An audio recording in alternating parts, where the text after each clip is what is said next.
Assalamualaikum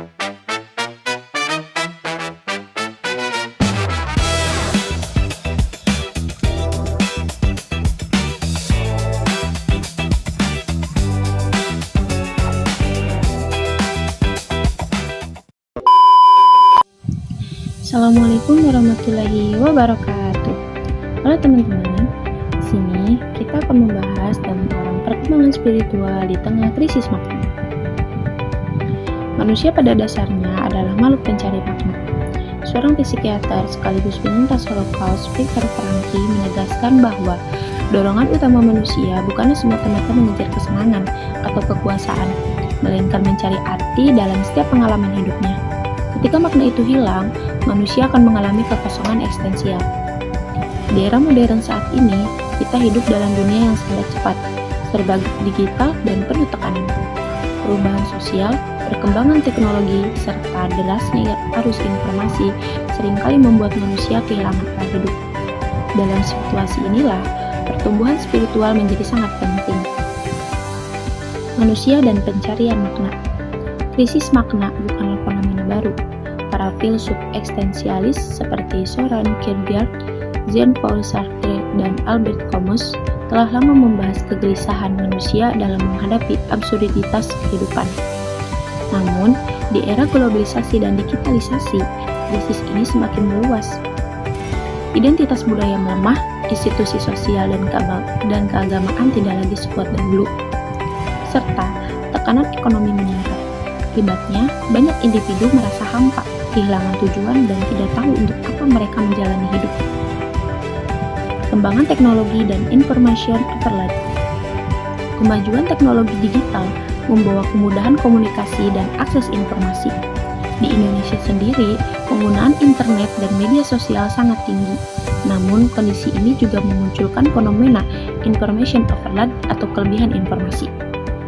Information overload adalah keadaan ketika seseorang menerima terlalu banyak informasi hingga kewalahan untuk memproses dan menyaringnya. Pikiran terus-menerus dipenuhi notifikasi, berita opini, dan konten yang datang tanpa henti. Akibatnya, fokus dan kontraksi menurun. Lebih jauh lagi, ruang untuk refleksi dan perenungan menjadi semakin sempit. Dampak informasi overload terhadap psikologis. Secara psikologis, informasi overload menyebabkan kelelahan mental, menurunnya daya konsentrasi, kecemasan berlebihan, dan kesulitan mengambil keputusan. Ironisnya, semakin banyak kita mengkonsumsi informasi, maka semakin sulit kita untuk menemukan makna yang utuh dari kehidupan kita sendiri. Kita sibuk mengetahui banyak hal, tapi kita lupa gitu memahami diri sendiri. Pengertian spiritualitas. Secara etimologis, spiritualitas berasal dari kata Latin spiritus yang berarti nafas. Dalam tradisi Islam, spiritualitas dikenal dengan istilah ruhaniyah dan maknawiyah yang menunjuk pada dimensi batin dan realitas transendental. Dalam Al-Quran, Allah berfirman dalam Quran Surat Al-Isra ayat 85 bahwa ruh termasuk urusan Tuhan. Ini menunjukkan bahwa dimensi spiritualitas adalah bagian terdalam dari eksistensi manusia. Spiritualitas tidak selalu identik dengan agama formal, tetapi berkaitan dengan pencarian makna, tujuan hidup, serta keterhubungan dengan yang transenden. Spiritualitas kognitif. Spiritualitas kognitif adalah dimensi spiritual yang bekerja melalui proses berpikir dan perenungan. Ia melibatkan refleksi diri, pemaknaan pengalaman hidup, pertimbangan etis dan moral, kesadaran akan tujuan hidup. Spiritualitas kognitif membantu seorang menyusun narasi hidup yang bermakna. Ia menjadi filter makna dalam menyaring informasi dan pengalaman. Hubungan krisis makna dan spiritualitas.